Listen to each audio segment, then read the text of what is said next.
Kisah Nabi Saleh alaihi salam. Setelah Nabi Hud, keluarga serta pengikutnya hijrah ke Hadramaut, mereka membentuk kehidupan baru di sana dalam suasana keimanan yang tinggi. Sebagian anak keturunan mereka bermigrasi ke utara, ke daerah Hijaz. Di sana mereka membuat pemukiman baru dan berkembang turun-temurun. Bangsa baru ini dikenal sebagai bangsa Tsamud atau kaum Tsamud. Secara silsilah keluarga, kaum Tsamud berkerabat dengan kaum Ad. Mereka berasal dari satu kakek buyut, yaitu Iram cucu Nabi Nuh. Maka tak heran jika kaum Tsamud mirip dengan kaum Ad. Mereka orang-orang yang diberi kecerdasan tinggi oleh Allah Subhanahu wa Ta'ala.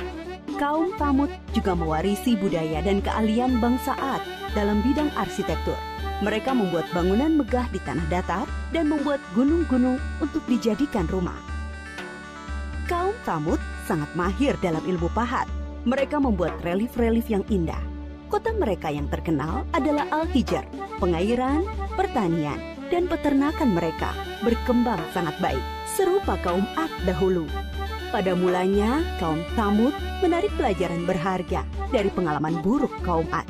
Karena itu mereka beriman kepada Allah Subhanahu wa Ta'ala. Mereka hidup dalam kedamaian dan ketaatan kepada Allah. Tetapi setelah beratus-ratus tahun berjalan, kejayaan membuat mereka menjauh dari ketakwaan kepada Allah. Mereka, terutama pembesar-pembesarnya, mulai angkuh. Penindasan kepada orang-orang miskin dan lemah di antara mereka. Kebohongan, kecurangan menjadi biasa bagi mereka. Kaum Tsamud juga mulai menyembah berhala dan diteruskan turun-temurun oleh anak cucu mereka. Mereka melupakan ajaran Allah dan menuruti bujukan setan. Allah tidak membiarkan manusia dalam kesesatan tanpa ada petunjuk. Karena itu, Allah memilih Saleh untuk menjadi utusan bagi kaum Tsamud. Saleh berasal dari keluarga terpandang di kalangan kaum Tsamud. Kecerdasan yang menonjol, rendah hati, dan ramah, pandai bergaul, serta sabar. Bakat kepemimpinannya sudah tampak sejak muda. Saleh disukai oleh kaumnya. Mereka berharap Saleh akan menjadi pemimpin mereka. Setelah menerima petunjuk-petunjuk yang jelas dari Allah Subhanahu wa Ta'ala, Nabi Saleh alaihi salam memulai dakwahnya kepada kaumnya. Hai kaumku, sembahlah Allah. Dialah yang menciptakan kamu dan menjadikan kamu mampu memakmurkan bumi.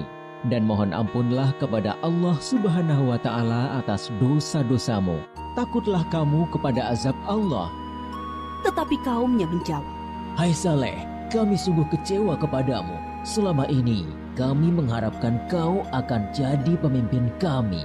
Sekarang kau melarang menyembah berhala-berhala. Padahal ini adalah warisan nenek moyang kami. Kami tidak mau mengikutimu. Kebanyakan kaum Tsamud tidak mau percaya kepada dakwah Nabi Saleh, terutama para pembesar-pembesarnya. Hanya sebagian dari mereka yang menyambut seruannya, terutama dari golongan-golongan miskin dan lemah. Para pemuda kaum Tsamud mengejek orang-orang lemah itu, tetapi iman mereka sudah kokoh kepada seruan Nabi Saleh. Melihat hal itu, para pemuda kaum Tsamud menjadi sakit hati dan gusar. Keangkuhan mereka menjadi-jadi. Mereka tidak mau kehilangan pengikut. Mereka ingin Nabi Saleh tidak mempunyai pengikut sama sekali. Mereka berusaha agar orang-orang beriman itu meninggalkan Nabi Saleh dan kembali menyembah berhala mengikuti mereka. Kemudian mereka menantang Nabi Saleh untuk mendatangkan mukjizat. Mereka berpikir tentulah Nabi Saleh tidak bisa memenuhinya dan jatuhlah wibawahnya di mata para pengikutnya. Dengan demikian, orang-orang beriman itu akan meninggalkan Nabi Saleh. Hai Saleh, jika kau benar seorang nabi, perlihatkan kepada kami mukjizat. Kalau tidak, tentulah engkau pembohong. Nabi Saleh menjawab, Akan kutunjukkan kepadamu suatu mukjizat, tapi dengan syarat, kalian harus mengikutiku menyembah Allah. Mereka menuju Bukit Berbatu. Nabi Saleh memohon kepada Allah dengan penuh kesungguhan supaya diberi mukjizat. Dari dalam batu besar, keluarlah seekor unta yang sangat istimewa. Besar, gemuk, berbulu tebal, sangat bagus, dan hamil 10 bulan. Para pemuka kafir sangat terperanjat. Kaum Tsamud memang ahli dalam memahat batu. Tapi unta ini sungguh indah dan hidup, bukan patung pahatan dari batu. Nabi Saleh berkata, Inilah unta Allah, jangan kalian mengganggunya, supaya tidak turun azab atas kalian. Dia mempunyai giliran makan dan minum dengan kalian.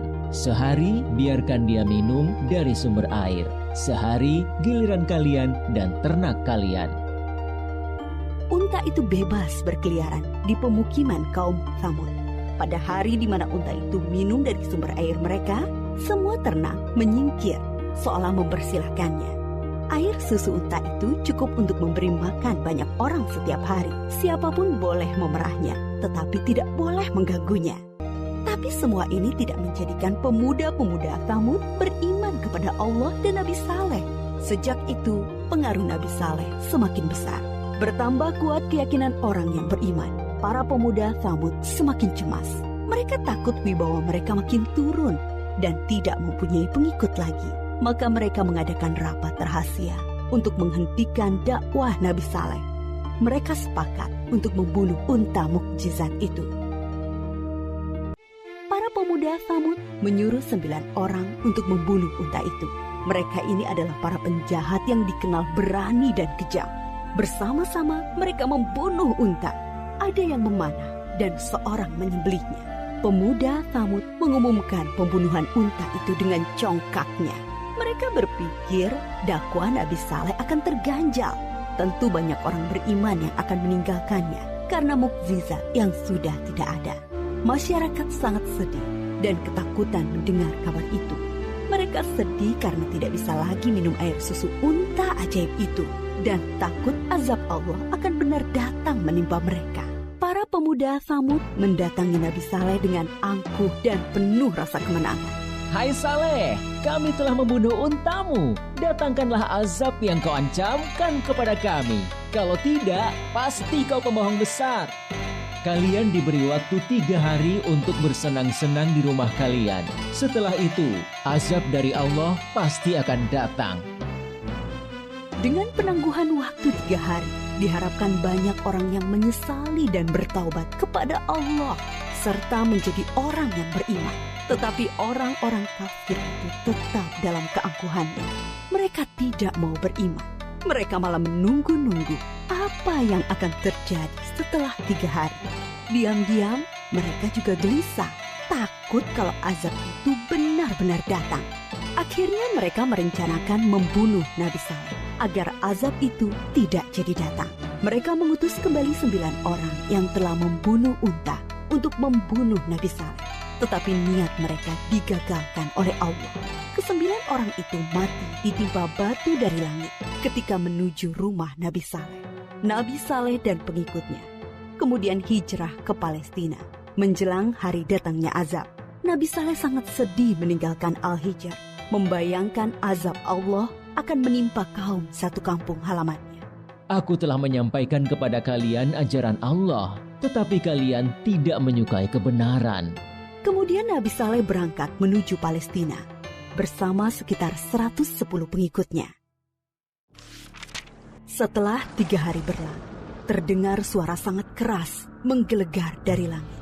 Petir menyambar dan bumi berguncang karena gempa dahsyat. Semua orang kafir itu mati mengenaskan. Bangunan yang mereka banggakan banyak yang ambruk. Binasalah kaum Tsamud yang durhaka. Sampai saat ini, sisa-sisa pemukiman kaum Tsamud berupa rumah dan gedung dari batu yang dipahat masih bisa dilihat di Saudi Arabia dan merupakan situs bersejarah dunia. Kaum Tsamud dibinasakan oleh Allah dengan azab yang singkat tapi dahsyat. Mereka diazab karena tidak mengesahkan Allah dan tidak mau mengikuti utusan Allah, yaitu Nabi Saleh. Mereka memilih mengikuti syaitan. Dan walaupun yang membunuh unta hanya beberapa orang, tetapi orang kafir yang lainnya merestui. Mereka mendiamkan perbuatan jahat di antara mereka. Kisah kaum Tsamud mengajarkan kepada kita keharusan taat kepada Allah dan Rasul-Nya, serta pentingnya amar ma'ruf nahi mungkar dalam masyarakat, yaitu menyuruh kepada kebaikan dan melarang kemungkaran.